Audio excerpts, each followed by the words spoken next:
శ్రీ గురుభ్యో నమ. వ్యాస విరచిత శ్రీమద్ భాగవతంలో దశమ స్కందంలో నేడు మనం 36వ అధ్యాయం ప్రవచించుకుంటున్నాం. అందులో కంసుడు శ్రీకృష్ణ పరమాత్ముణ్ణి ఆ బృందావనం నుంచి మధురకి రప్పించడం కోసం అని చెప్పేసి అక్రూరుడు అనేటువంటి మంత్రిని, సహాయకుణ్ణి, అందులో కూడా యదువంశీయులకి ఇష్టమైనటువంటి వాడు, యాదవ వంశానికి చెందినటువంటి ప్రముఖుడు.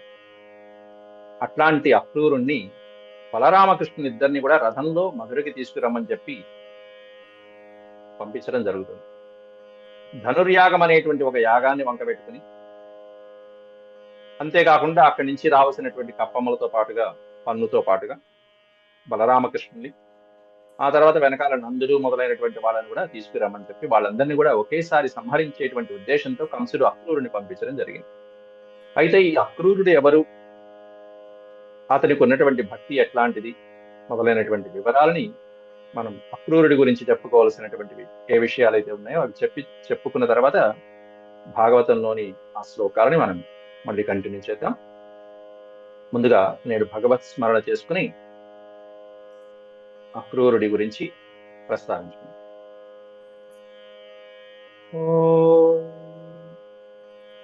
శుక్లాంబరధరం విష్ణుం శశివర్ణం చతుర్భుజం ప్రసన్నవదనం ధ్యాయేత్ సర్వవిఘ్నోపశాంతయే వ్యాసం వసిష్ఠనప్తారం శక్తేః పౌత్రమకల్మషం పరాశరాత్మజం వందే సుఖతాతం తపోనిధిం వ్యాసాయ విష్ణురూపాయ వ్యాసరూపాయ విష్ణవే నమో వై బ్రహ్మనిధయే వాసిష్ఠాయ నమో నమః. నారాయణం నమస్కృత్య నరం చైవ నరోత్తమం దేవీం సరస్వతీం వ్యాసం తతో జయముదీరయే.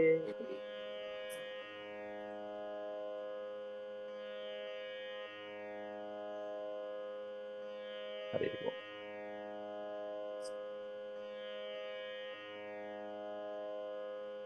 అక్రూరునికి సంబంధించినటువంటి అనేకమైనటువంటి విషయాలు, అతనికి ఉన్నటువంటి కృష్ణ భక్తి మొదలైనటువంటి అంశాలు మనం చర్చించుకోవాలి. ఇతను ముందుగా శ్రీకృష్ణ పరమాత్ముడికి బంధువు, శపల్క మరియు నందినలకు పుట్టినటువంటి వారు. ఇతనికే శపల్కుడు, తల్లి నందిని లేకపోతే గాంధిని అనేటువంటి పేరుతో కాశీరాజు కుమార్తె ఆవిడ. వీరికి జన్మించినటువంటి వాడు ఈ అక్రూరుడు. యాదవ వంశంలో ముఖ్యమైనటువంటి వాడు మనం చెప్పుకోవచ్చు. ప్రముఖుడైనటువంటి వాడు యాదవ వంశంలో, యాదవ వీరుల్లో కూడా. అట్లాంటి ఈ అక్రూరుడు యాదవ సైన్యంలో ఉండవలసినటువంటి వాడు, అంటే ఈ వ్రజంలో ఉండవలసినటువంటి వాడు, బృందావనంలో ఉండవలసినటువంటి వాడు కాస్త హంసుడి దగ్గర ఉండడం జరిగింది. ఇంకా చెప్పాలంటే అక్రూరుడు శ్రీకృష్ణ పరమాత్ముడికి వరుసకి పెదనాన్న అవుతాడు. ఇంకా పెదనాన్న అని ఓ చోట ఉంది, మేనమామ అని చెప్పి, అంటే తల్లి వైపు ఉన్నటువంటి బంధుత్వం అది కూడా ఉన్నది. అయితే ఇతడు ఎట్లాంటి వాడంటే భగవతత్వం గురించి పూర్తిగా తెలిసినటువంటి వాడు, భక్తులలో ఉత్తమోత్తముడైనటువంటి వాడు, కృష్ణావతార తత్వము, ఆయన మాహాత్మ్యము పరిపూర్ణంగా తెలిసినటువంటి వాడు ఈ అక్రూరుడు. కంసుడు యాదవులందరినీ కూడా మధుర నుండి తరిమేస్తున్నప్పుడు మిగతా వాళ్ళందరూ కూడా ఊరు విడిచి వెళ్ళిపోయారు. ఎప్పుడైతే ఆ ఆకాశవాణి పలకటము, ఇదిగో ఈ దేవకీ వసుదేవుల యొక్క అష్టమ గర్భం నిన్ను సంహరిస్తుంది అని చెప్పి కంసుడిని బెదిరించినప్పుడు, సూచించినప్పుడు, అప్పుడు యాదవుల మీద కక్ష కట్టాడు. ఈ యదువంశాలలో అనేకమైనటువంటి శాఖలు ఉన్నాయి.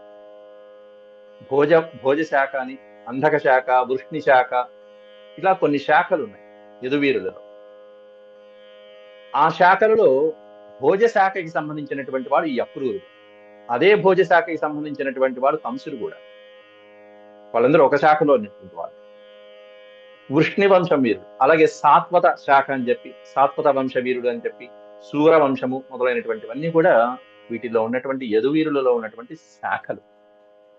అట్లాంటి ఈ అక్రూరుడు కంసుడు మొత్తం అందరినీ, యాదవులందరినీ కూడా మొత్తం అందరినీ ఆ మధుర నుంచి పంపించేస్తున్నప్పుడు యాదవులందరూ కట్టుబట్టలతో వెళ్ళిపోయారు ఆ ప్రాంతాన్ని వదిలిపెట్టేసి భయంతో. కానీ ఈ అక్రూరుడు మాత్రం పాపం ఆ ప్రాంతాన్ని కట్టుబట్టలతో అందరూ అలా మూటముల్లో సర్దుకుని వాటిపైన వెళ్ళిపోతే అక్రూరుడు మాత్రం విడిచి వెళ్ళలేకపోయాడు. అప్పటికీ అతనికి ఉన్నటువంటి పెద్దవాళ్ళని విడిచి వెళ్ళలేకపోయాడు. ఆ పెద్దవాళ్ళు వెళ్ళలేదు. ఆ దేశ విభజన జరిగింది. ఈ మధుర నుంచి వాళ్ళు వేరే ప్రాంతానికి వెళ్ళిపోవాలి, రేపల్లకి వెళ్ళిపోవాలి. ఆనాటి కాలంలోనే దేశ విభజనలు ఉన్నాయి అక్కడ. ఆ ఇల్లు ఆస్తుల మీద ఉండేటువంటి మమకారాలు ఏవైతే ఉన్నాయో, ఇది మా ఇల్లు, ఇక్కడే పుట్టాను, ఇక్కడే పెరిగాను, నేను ఎందుకు వెళ్ళాలి అనేటువంటి మమకారాలు కొన్ని పట్టి పీడిస్తూ ఉంటాయి జనాలు. అటువంటి మమకారాలతో అక్రూరుడు కూడా ఆనాడు వెళ్ళలేక అందరిలాగా వాళ్ళందరూ వెళ్ళిపోయారు పాపం. ఎందుకంటే భగవంతుడు పుడుతున్నాడని తెలుసు, ఆకాశవాణి పలికిందని తెలుసు, అందరికీ తెలుసు. అలాంటి వాడు దేవకీ వసుదేవుడికి పుడుతున్నాడని చెప్పి దేవకీ వసుదేవులు ఎక్కడున్నారు? ప్రస్తుతం ఇక్కడే ఉన్నారు, చెరసాలలో ఉన్నారు. అట్లాంటి భగవంతుడు యాదవ కులంలో పుడుతున్నాడని తెలిసి కూడా వాళ్ళతో పాటు అందరితో పాటు ఉందామనేటువంటి భావన కలగక అక్రూరుడు ఏం చేశాడంటే తన ఇల్లు, వాకిలి, సామగ్రి అలాగే ఉండిపోయాడు. వాటి మీద ఉండేటువంటి మమకారం, ఇంటి మీద మమకారం, అక్కడే ఉండిపోయారు. అందరూ వెళ్ళిపోయారు, ఈయన ఒక్కడే ఉన్నాడు ఇంటి మీద మమకారం, వస్తువుల మీద మమకారం. ఇది ఆనాటి దోషం. అక్రూరుడిలో మనకు కనిపించే ఆనాటి చిన్న దోషం. అయితే మరి అక్కడ ఉండాలంటే ఏం చేయాలి? కంసుడి యొక్క చెప్పు చేతల్లో ఉండాలి, కంసుడు చెప్పినట్టుగా నడుచుకోవాలి, కంసుడి కొలువులో పనిచేస్తూ కంసుడు ఏ చెప్తే చేయాలి. అలా కంసుడి యొక్క కొలువులో కాలం గడపాల్సినటువంటి పరిస్థితి అక్రూరుడికి ఏర్పడింది. భోజకులం వాడే పైగా ఒకే శాఖ. దానివల్ల పాప సంసర్గం అనేటువంటిది అంటుకుంది ఆ అక్రూరుడికి. ఇంకా చెప్పాలంటే భగవంతుడు ఎక్కడ పుడతాడు, ఎలా పుడతాడు, ఎప్పుడు పుడతాడు అన్ని తెలిసినటువంటి పరమభక్తుడు. కానీ ఆ కంసుడి పక్కన ఉండటం వల్ల కలిగినటువంటి పాప సంసర్గం అనేటువంటిది వచ్చి పడింది అక్రూరుడికి. ఆయన పేరు చాలా గొప్పది, అక్రూరుడు. ఎవరు పెట్టుకోరు ఇట్లాంటి పేర్లు. అక్రూరుడు అంటే క్రూరత్వము లేనటువంటి వాడు, అంటే పరమ సాధు స్వభావం కలిగినటువంటి సజ్జనుడు అని అర్థం. పరమ సాధువు, ఎంత సాధువో మనం తర్వాత తెలుసుకుంటాం. క్రూరము కానటువంటి వాడు. ఇలాంటి పేర్లు ఎవరైనా పెట్టుకుంటాడు? అహింసుడు, హింసించినటువంటి స్వభావం కలిగినటువంటి వాడు. ఎవరైనా పేర్లు పెట్టుకుంటారా ఇట్లాంటివి? అంటే ఆ గుణం అన్నమాట. అహింసా గుణము, అక్రూర గుణము, ఇట్లాంటి ఏవైతే ఉన్నాయో అట్లాంటి గుణాలను పేరుగా పెట్టు. ఈ పేరుతోనే మళ్ళీ తర్వాత గోపికలు తిడతారు ఇతన్ని పట్టుకుని. ఈ అక్రూరుడు వస్తాడు, కృష్ణుడికి చెప్తాడు. మర్నాడు పొద్దున్నే కృష్ణుడు బయలుదేరతీస్తాడు, పొద్దున్నే వెళ్ళిపోదాం పదని. దాంతో గోపికలు, ఇప్పటిదాకా మనం గోపికల యొక్క విరహ గీతలు, గోపిక లీలలు, కృష్ణ లీలలు, రాసక్రీడలు అన్ని ఎలా అయితే చెప్పుకున్నామో, పొద్దున అడవికి వెళ్లి సాయంత్రం కృష్ణుడు వచ్చేదాకా గడపలేనటువంటి ఆ గోపికలు ఇప్పుడు కృష్ణుణ్ణి విడిచిపెట్టవలసినటువంటి పరిస్థితి వచ్చేసింది. మర్నాడు తిట్టుకుంటారు ఈ అక్రూరుణ్ణి. పేరేమన్నా అక్రూరుడు అని పెట్టుకున్నాడు, అంత క్రూర స్వభావమే అని చెప్పి తిట్టుకుంటారు గోపికలు. అట్లాంటి అక్రూరుడు కానీ చాలా గొప్పవాడు. అంటే మనసులో ఇష్టం లేకపోయినా కూడా నీచమైనటువంటి ఆ కంసుడి యొక్క సేవ చేయవలసి వచ్చినటువంటి దురాగతం అక్రూరుడికి పట్టింది. దుర్మార్గుల దగ్గర కొలువు ఉద్యోగం చేయటం అంటే ఎంత కష్టమండి. ఇలాంటిదే మనం భారతంలో కూడా చూస్తుంటాం. దుర్యోధనుడి దగ్గర వాడి పంచన పడినటువంటి పుణ్యాత్ములైనటువంటి భీష్ముడు, ద్రోణుడు, కృపాచార్యుడు మొదలైనటువంటి వాళ్ళందరికీ యుద్ధంలో ఏ గతి పట్టింది? ఇలాంటి గతి ఎప్పుడు పడుతుందంటే పూర్వజన్మ యొక్క పాప ఫలంగా ఇలాంటి దుష్ట సాంగత్యం కలుగుతుంది. దీనికి వేరే తిరుగులేదు. పూర్వజన్మలో ఉండే దుష్ట సాంగత్యం, ఆ పాప ఫలితం వల్ల ఇలాంటి దుష్టుల దగ్గరే పంచన చేరాల్సి ఉంటుంది. ఎందుకంటే అక్రూరుడు కూడా అందరూ ఊరు విడిచిపెట్టి ఆ దేశ విభజన జరిగినప్పుడు పాపం వెళ్ళిపోతే బాగుండేది. అక్కడ ఆస్తుల మీద ఉండే మమకారం అంతే. కంసాదులా దుర్మార్గులైనటువంటి వాడు, వాళ్ళు ఏది చెప్పినా చేయాలి. మనసులో ఇష్టం లేకపోయినా సరే పైకి మాత్రం చిరునవ్వుతూ అల్లవోపాలి ఆ కంసుడు చెప్పినటువంటి వాటి అన్నిటికీ కూడా. అట్లా అధికారులు ఆదేశించినటువంటి తర్వాత చేయక తప్పదు కదా, అలాగే చేస్తున్నాడు. ఇప్పుడు అదే పైగా కంసుడు చెప్పేస్తాడు, నేను కృష్ణ బలరాముని సంహరించబోతున్నాను కాబట్టి నువ్వు వెళ్ళి తీసుకురా అంటాడు. కృష్ణుడి మీద విపరీతమైనటువంటి భక్తి పారవస్యం కలిగినటువంటి వాడు అక్రూరుడు మనసులో. పైకి మాత్రమే ఉన్నా చెప్పాను, ఆ భగవంతుడి యొక్క తత్వం అంతా తెలుసు, పెద్దవాడు. కానీ అందరూ వెళ్ళిపోయిన దగ్గర నుంచి కూడా, ఆ మధుర నుంచి యదువంశ వీరులందరూ వెళ్ళిపోయిన తర్వాత ప్రజానికి రేపల్లకి తాను వెళ్ళలేకపోయానే అని చెప్పి ఆ రోజు నుంచి తాను చేసినటువంటి పనికి ఆ తర్వాత ప్రతిరోజు చాలా విచారిస్తూ ఉన్నాడు అక్రూరుడు. అయ్యో, వాళ్ళతో పాటు వెళ్ళిపోతే బాగుండే, ఎంత తప్పు చేశాను నేను, ఎంత తప్పు చేశాను అని చెప్పి అనుకుని చివరి నిమిషం దాకా చాలా చాలా చాలా గిలగిల్లాడిపోయాడు. ఆ పరమాత్ముడు గోకులంలోనే జన్మించబోతున్నాడని కూడా తెలుసు ఆయన. తెలిసినా కూడా వాళ్ళ వెంట వెళ్ళకుండా ఆగిపోయాడు. అది అతను చేసినటువంటి పెద్ద పొరపాటు, అక్రూరుడు చేసిన. పైగా ఆ గోకులంలో వ్రజవాసులందరూ కూడా ఎటువంటి ఆనందానుభూతిని పొందారు ఇప్పటిదాకా.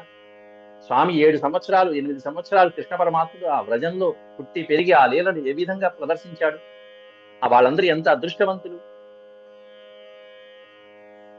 ఆ దివ్యలీల విభూతులన్నీ కూడా విన్నప్పుడల్లా లోపల లోపల విచారించాడు. పాపం ఎంతో బాధపడ్డాడు, అదే నేను వెళ్ళలేకపోయానే అంటూ చాలా గిలగిల్లాడిపోయాడు. అందరూ ఆ పరమాత్మని, ఆ దివ్యలీలని గాంచారు, అనుభవించారు, ఆయనతో కలిసి పెరిగారు, స్వయంగా చూశారు. స్పర్శ భాగ్యాన్ని, దివ్యమైనటువంటి ఆ కనులారా ఆయన యొక్క పాదస్పర్శని, పాదసేవని చేసుకుని తరించారు ఆ వ్రజవాసులు.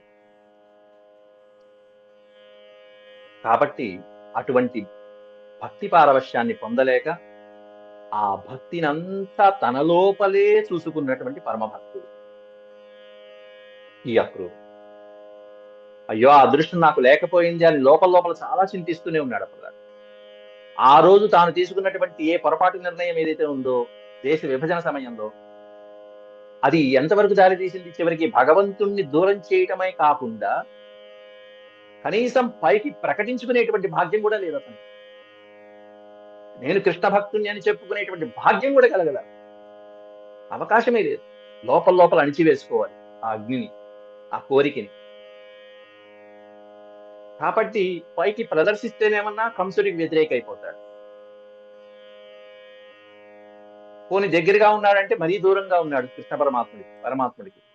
కాబట్టి అలా వ్యతిరేకుల మధ్యలో ఉంటూ, పరమాత్ముడికి దూరంగా ఉంటూ, వ్యతిరేకమైనటువంటి భావాలు ప్రదర్శిస్తూ, అనుకూలం ప్రదర్శించలేక ఎలా బతుకుతున్నాడు ఈ భక్తుడు చూడండి.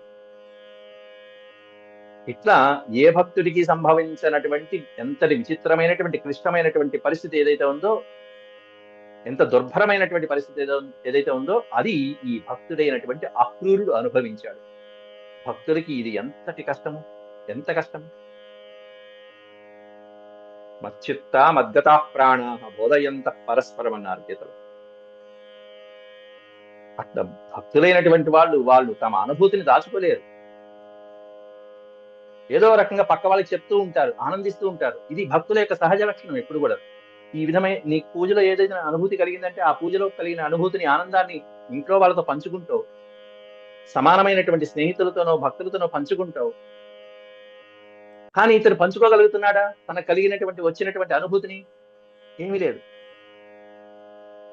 భగవద్గుణ కీర్తనం చేస్తూ మైమర్చిపోతూ ఉంటారే, చుట్టుపక్కల ఉన్నటువంటి వాళ్ళకి ప్రభావితం చేస్తూ ఉంటారే, అటువంటి భక్తి మానసికంగానే పెట్టుకుని లోపలే ఉంచినటువంటి భక్తిని అలా పైకి ప్రదర్శించలేనటువంటి అంతర్లీనంగా, అంతర్గతంగా స్వామి భక్తిని పెంచుకున్నటువంటి పరమ భాగవతోత్తముడు అక్రూరుడు. అది ఇట్లాంటి భక్తిని లోపల లోపలే నిరోధించుకోవడం అనేటువంటి చాలా కష్టం భక్తులకి. ఆ అనుభూతుల్ని కూడా చాలా కష్టం.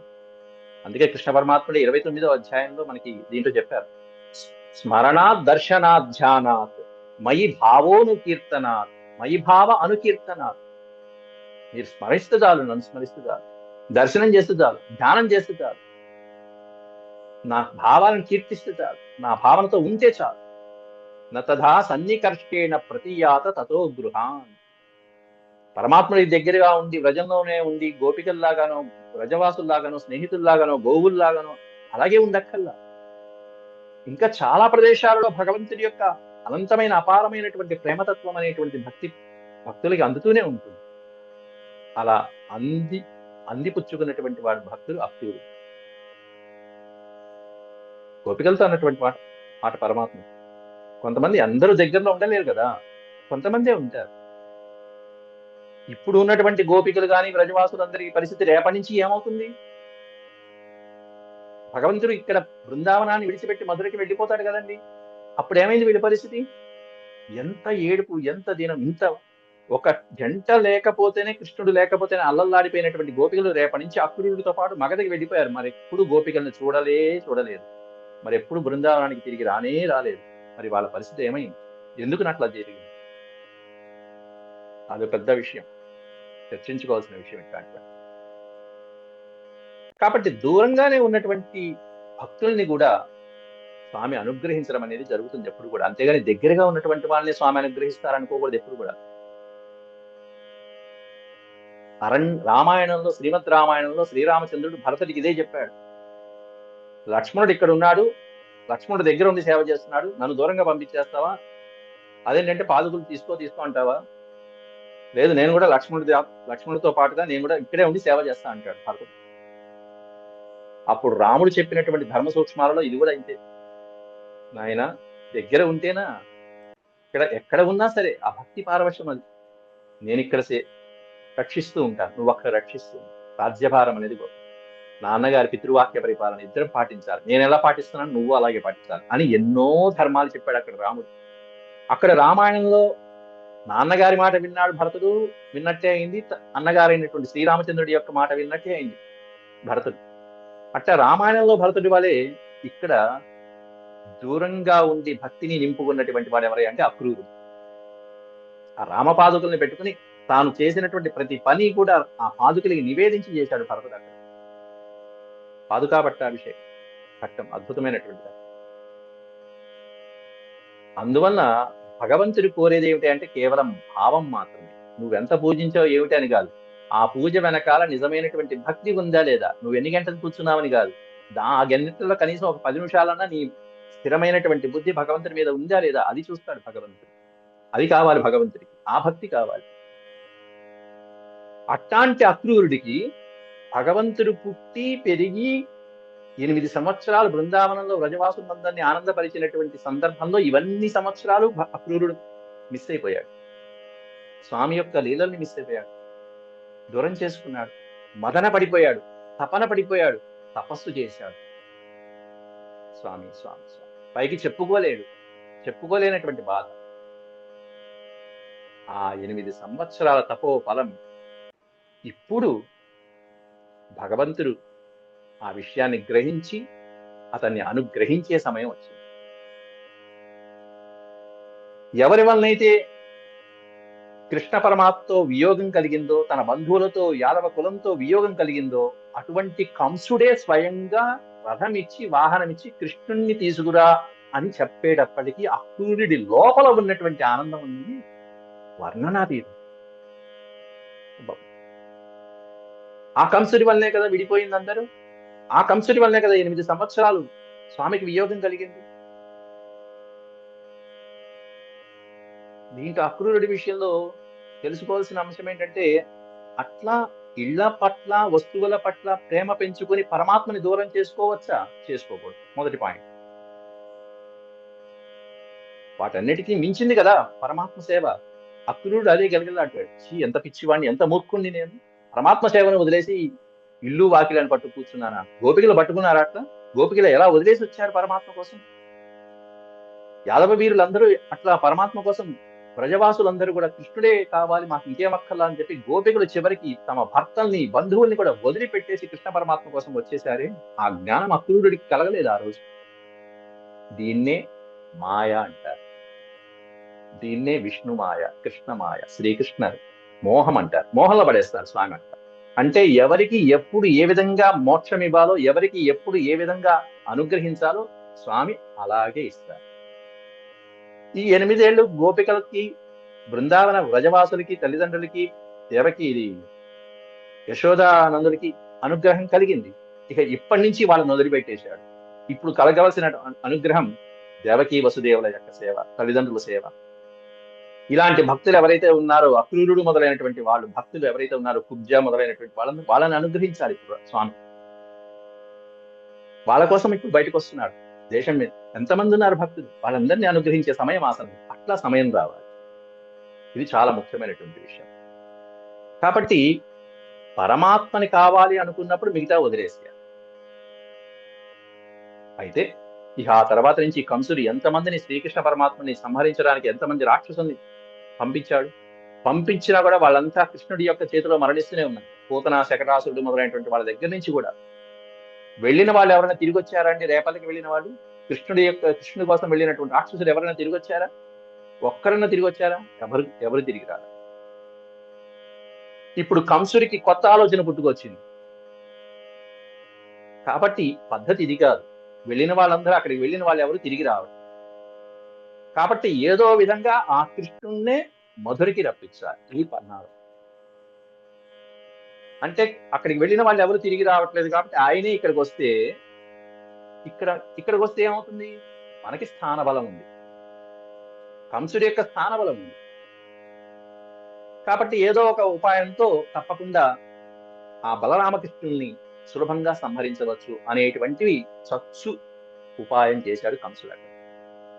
ఏ విధంగా అయినా సరే సంహరించడానికి అవకాశం ఉంటుంది అనేటువంటి ఒక నెపం యోచించాడు. అందరికీ ఆహ్వానానికి రమ్మన్నట్టుగా పైకి కనిపించేది మంచి కారణమే అయ్యి ఉండాలి కదా. కాబట్టి అందరికీ పైకి కనిపించడం కోసం, నమ్మించడం కోసం ఏం చేశాడు? ఇప్పుడు ధనుర్యాగం అనే వంక పెట్టాడు.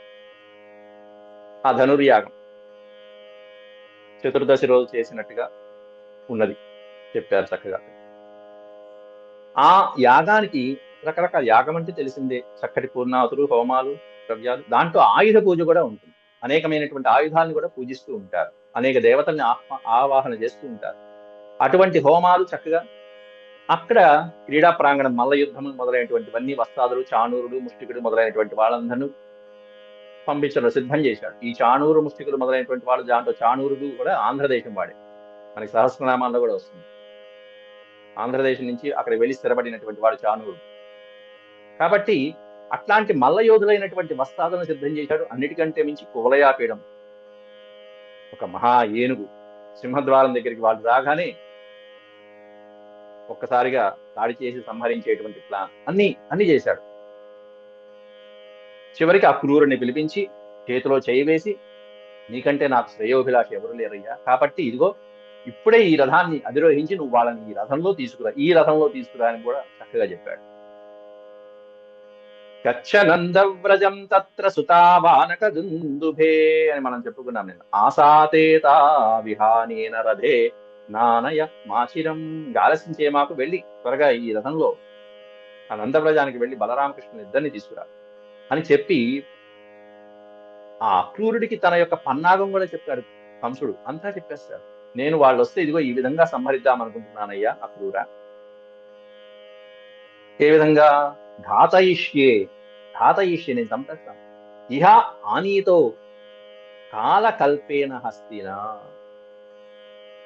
ఒక ఏనుగు ద్వారా కువలయాపీఠం, కాలుడి లాంటి, మహాకాలుడి లాంటి బ్రహ్మాండమైనటువంటి ఆ హస్తిన ఏనుగు చేత ఎది ముక్తో, అక్కడి నుంచి కనుక ఒకవేళ వాళ్ళు విముక్తులైతే, తతో మల్లై, ఇదిగో ఈ మల్ల యోధుల ద్వారా ఘాతయే వైద్యుతోపమై, వాళ్ళని నేను సంహరించాలనుకుంటున్నానయ్యా, మల్లయోధులు లాంటి వాళ్ళు. అట్లాంటి ఈ ఉపాయాన్ని కూడా అక్రూరుడితో పంచుకున్నాడు. అక్రూరుడు కూడా ఉన్నట్టుగా కృష్ణ పరమాత్మకి చెప్పేశాడు. ఉన్నట్టుగా, అయ్యా ఇట్లా కంసుడు నేను ఇట్లా సంహరిద్దాం అనుకుంటున్నాడని కూడా చెప్పేశాడు.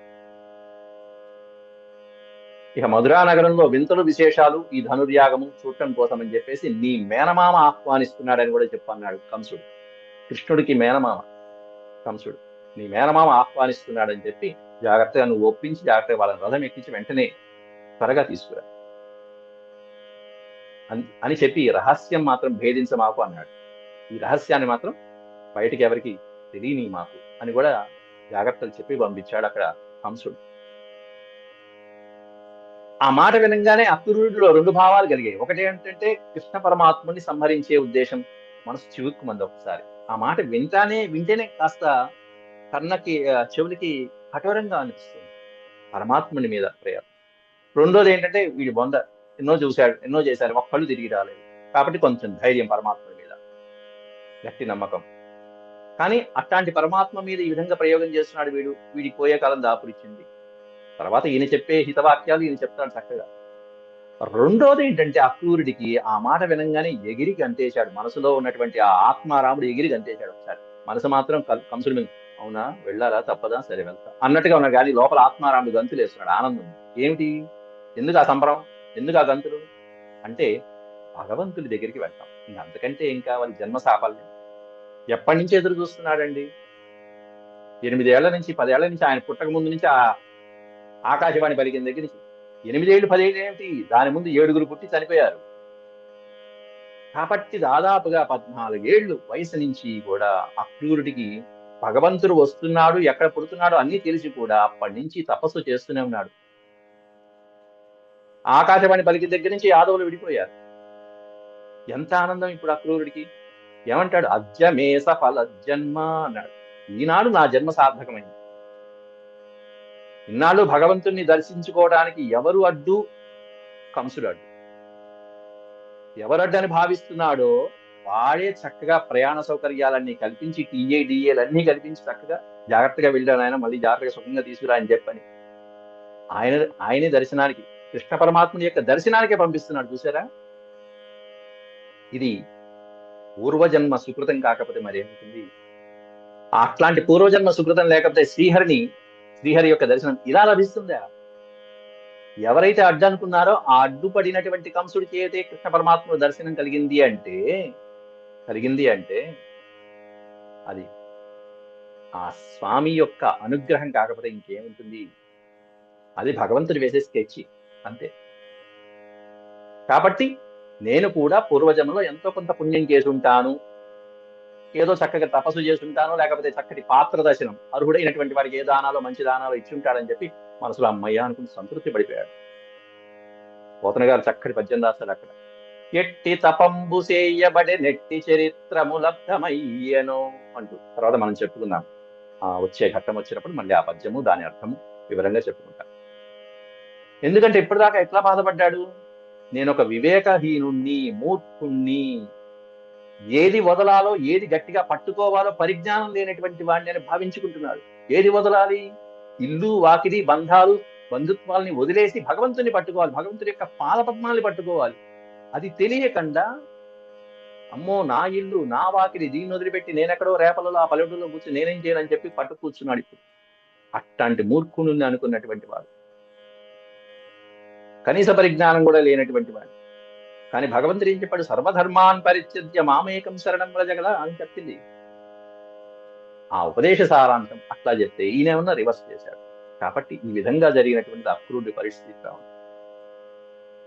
అన్నీ తెలిసి నేను తెలిసి కూడా ఎంత పొరపాటు చేశానా అని చెప్పి ఈ గృహ ఆరామ క్షేత్రాలు ఏవైతే ఉంటాయో వీటి మీద మమకారం వదిలిపెట్టేసుకోవాలంటారు. అందుకే క్రమక్రమంగా వదిలిపెట్టేసుకోవాలి, క్రమక్రమంగా పట్టుకోవాల్సింది స్వామి పాదపద్మాలే అంతే.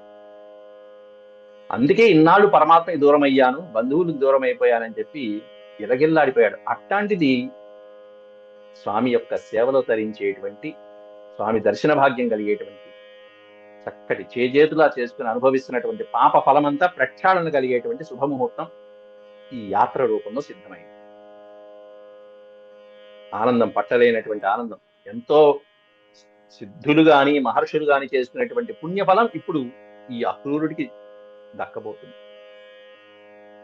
అట్లా భగవంతుడు అనేటువంటి వాడు ఎట్లాంటి వాడంటే, తన దగ్గర ఉన్నా లేకపోయినా ఎక్కడో ఉన్నా, ఆయన ఎదురుగా ఉన్నా ఆయన ఎక్కడో గుంపులో మధ్యలో ఉన్నటువంటి వాడైనా సరే, తన భక్తుడు అనేటువంటి వాడు ఎవరైనా ఉంటే తన దగ్గరికి లాక్కునే స్వభావం ఆ కృష్ణ పరమాత్ముడు.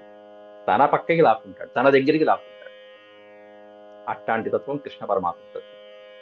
అటువంటి భగవంతుడి యొక్క దర్శనం లభించబోతుందని సంతోషం బిక్కిరి అయిపోతున్నాడు అక్రూరుడు కాస్త. ఆ భగవంతుడి యొక్క దర్శనం ఎంత గొప్పది, దాన్ని ఇప్పించేటువంటి కంసుడు ఎంత మంచివాడు అనే భావన కలిగింది. అప్పుడు కంసుడి మీద ప్రేమ పెరిగింది ఒక్కసారిగా. ఇన్నాళ్ళు నాకు పరమాత్ముని యొక్క దర్శన భాగ్యం కలగలేదు, అట్లాంటిది కంసుడే నన్ను వెళ్ళమంటున్నా అంటే మా రాజు కంస మహారాజు ఎంత గొప్పవాడు అని చూడండి ఒక్కసారి. కృష్ణ దర్శనం కలుగుతుంది అంటే నీచుల మీద ఉన్నటువంటి కోపతాపాలు కూడా పోయి ప్రేమ కలిగింది అంటే కృష్ణ పరమాత్ముని యొక్క దర్శన భాగ్యం కలుగుతుందనే ఆలోచన కూడా, భాగ్యం కూడా ఎంత మనసు మారిపోయింది, ఎటువంటి చెడు భావాలు కూడా సద్భావాలుగా మారిపోయినాయి చూడండి. ఇది ఉదాహరణ. కంసుడి మీద ప్రేమ పెరిగింది, అనుకుంటాడు. కంసుడు ఎంత గొప్ప మహారాజు, నా జీవితాన్ని తరింపజేసేటువంటి ఆ భగవత్ కృప ఈ రోజు కంసుడి వల్ల కలిగింది అనుకున్నాడు. కాబట్టి ఎందుకంటే నేను ఆజ్ఞాపిస్తున్నాను, నువ్వే వెళ్ళి తీసుకురా అని చెప్పి అంతమంది మంత్రులు ఉంటే అక్రూరునే పంపిస్తున్నాడు, రథం ఇచ్చి మరీ పంపిస్తున్నాడు. పంపిన పోనివాడని నృపాలక మానవులెన్న తమ్ము హింపరు దైవయోగములంటూ పాడుకుంటూ గీతం ఆలాపన చేసుకుంటూ వెళ్తాడు ఆనందంగా, ఓ పక్కన కంసుడిని ప్రశంసిస్తూ. నీ సేవకుణ్ణి నువ్వు వెళ్ళి రమ్మని ఆజ్ఞాపిస్తే చేస్తే వెళ్ళకుండా ఎలా ఉంటాను? తప్పకుండా వెళ్తాను, వెళ్ళొస్తాను. నీ లాభం నీకుంటే నాకు పరమలాభం పరమాత్మ లాభం రెండు ఉన్నాయి అని మనసులో అనుకుని ఆనందపడిపోతున్నాడు ఆ శ్లోకంలో. రాజుకుండే లాభం రాజుకుంది, ఈయనకు ఉండాల్సిన లాభం ఎదురు చూస్తున్నటువంటి ఆ కన్నుల పండగ పరమాత్మ యొక్క దర్శనం నాకు లభిస్తుంది అని నెరవేరబోతుందని చెప్పి పరమానందపడిపోతున్నాడు ఇక్కడ.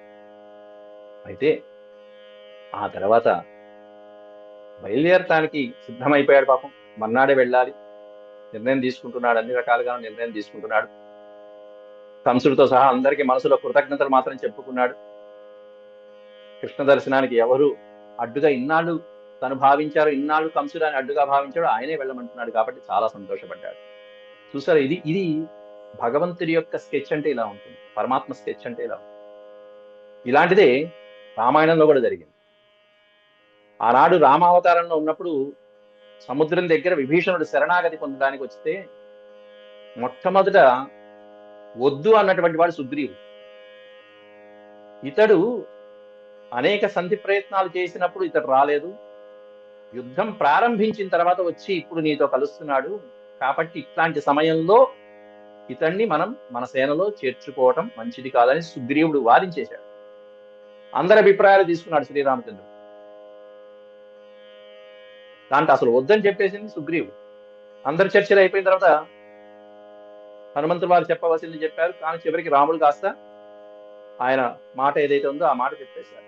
ఎట్లాంటి వాళ్ళనైనా సరే అభయం వేడినటువంటి వాళ్ళు, శరణి వేడినటువంటి వాళ్ళని నేను రక్షిస్తాను, ఇది నా వ్రతం అని చెప్పి రామచంద్రమూర్తి కాస్త చివరికి ఏమన్నాడు, అక్కడ ఆకాశంలో నలుగురు మంత్రులతో నుంచున్నటువంటి విభీషణుణ్ణి తన దగ్గరికి తీసుకురమ్మని సుగ్రీవుణ్ణే పంపించాడు. ఎవరైతే వద్దని నివారించారో అటువంటి సుగ్రీవుణ్ణే వెళ్ళి ఆ రాక్షసుని శరణి వేడినటువంటి అతన్ని నా దగ్గరికి తీసుకురని చెప్పి పంపించారు. ఇది భగవంతుడి యొక్క స్కెచ్ ఇలా ఉంది, భగవంతుడి యొక్క నిర్ణయాలు ఇలా ఉంటాయి, పరమాత్మని యొక్క పద్ధతి. ఇక రథం బయలుదేరింది. ఆ రథం బయలుదేరుతున్నంతసేపు మనసులో ఓ పక్కన ఆనందము, మెల్లగా ఆ ఆనందంతో పాటు ఒకంత అనుమానం కూడా వచ్చింది, సందేహం కూడా కలిగింది. ఏమిటా సందేహం? ఆనందంతో పాటు సందేహం. అంతా బాగానే ఉంది, కానీ ఆ భగవంతుడు నన్ను అనుగ్రహిస్తాడా లేదా? ఇంతమంది రాక్షసులతో పాటుగా ఉన్నటువంటి ఆ కంసుడు పంపిస్తే వెళ్తున్నాను కాబట్టి నన్ను నమ్ముతాడా లేదా? నా మాటలను అర్థం చేసుకుంటాడా లేదా? తప్పుగా అర్థం చేసుకుంటూ శంకిస్తాడేమో? ఈ విధంగా ఊహించుకుంటూ భయపడుతూ, ఎందుకంటే అనేక మంది రాక్షసులు, పూతన దగ్గర నుంచి వత్సాసురుడు, తృణావర్తుడు, బకాసురుడు, వీళ్ళందరూ కూడా వాళ్ళలో ఒక్కడు సరైన వాడు లేడు, అందరూ దుర్మార్గులే. కాబట్టి వీళ్ళందరూ భగవంతుడి యొక్క దృష్టిలో ఘోరమైనటువంటి అపచారం చేశారు. అట్లాంటి అపచారం చేసినటువంటి వాళ్ళతో పాటు నేను ఉన్నా కాబట్టి ఆ లిస్టులో పెట్టేసి నన్ను కూడా భగవంతుడు ఏమన్నా పక్కన పెట్టేస్తాడేమో, అనుగ్రహిస్తాడో లేదో అనేటువంటి సందేహంతో వెళ్ళాడు పాపం. వెళ్ళాడు పాపం, కానీ చివరికి ఆ సందేహంతో వెళ్ళినా ఎంత అద్భుతమైనటువంటి మనసులో ఉన్నటువంటి భక్తి, అన్ని సంవత్సరాలు చేసినటువంటి తపో ఫలితం, అదంతా కూడా ఆ ఫలితం ఒక్కసారిగా తీర్చుకున్నాడండి, అద్భుతంగా తీర్చుకున్నాడు. ఇంకొక 10 నిమిషాలు, పావుగంట ఇట్లా అక్రూరుడి గురించి చెప్పేటువంటి సన్నివేశాలు ఉన్నాయి. రేపు సమయం తీసుకుని మరొక భాగంలో అక్రూరుడి గురించి ఇంకొక 5-10 నిమిషాలు తీసుకుని అది చెప్పుకుని తర్వాత శ్లోకాలు మనం కంటిన్యూ చేస్తాం. అల్లంత దూరంలో బృందావనంలో బలరామకృష్ణులు ఉండంగానే రథం మించి దూకి బలరామకృష్ణుడి దగ్గరికి పరిగెత్తి సాష్టాంగ నమస్కారం చేసేస్తాడు బలరామకృష్ణుడికి, ఆపుకోలేక. ఇది అక్రూరుడిలో ఉండే భక్తి. రథం అక్కడ దాకా వెళ్ళి వాళ్ళ ముందు ఆపచ్చు కదా, కాదు, భగవంతుడి దాకా రథం మీద వెళ్తామా, అంత అపచారం. వాళ్ళు అక్కడ నేల మీద ఉన్నారు, అది కూడా దూకాడు, ఒకసారి దూకి పరిగెత్తాడు భగవంతుడి కోసం ఆ పరుగు ఉండాలి, మనసులో ఆ పరుగు ఉండాలి. పరిగెత్తుకుంటూ వెళ్ళి పాదాల మీద సాష్టాంగ నమస్కారం చేశాడు. వాళ్ళు 8 ఏళ్ల పిల్లలు, ఈయన పెదనాన్న వయసు ఉన్నటువంటి వాడు. అట్లాంటి అక్రూరుడు అలా పడేసి సాష్టాంగ నమస్కారం చేసేటప్పుడు కృష్ణ పరమాత్ముడు అలా స్పృశించి చేతులతో శంఖ చక్రాలు చిహ్నాలుగా కలిగినటువంటి ఆ హస్తాలతో అలా పైకి లేపి, అంతే ఆ స్పర్శలోనే చేసుకున్న పాపాలన్నీ పోయినాయి. ఆలింగనం చేసుకున్నాడండి గట్టిగా పరమాత్మని. ఆ క్రూరుని ఆలింగనం చేసుకునేటప్పటికి మైమరిచిపోయాడు.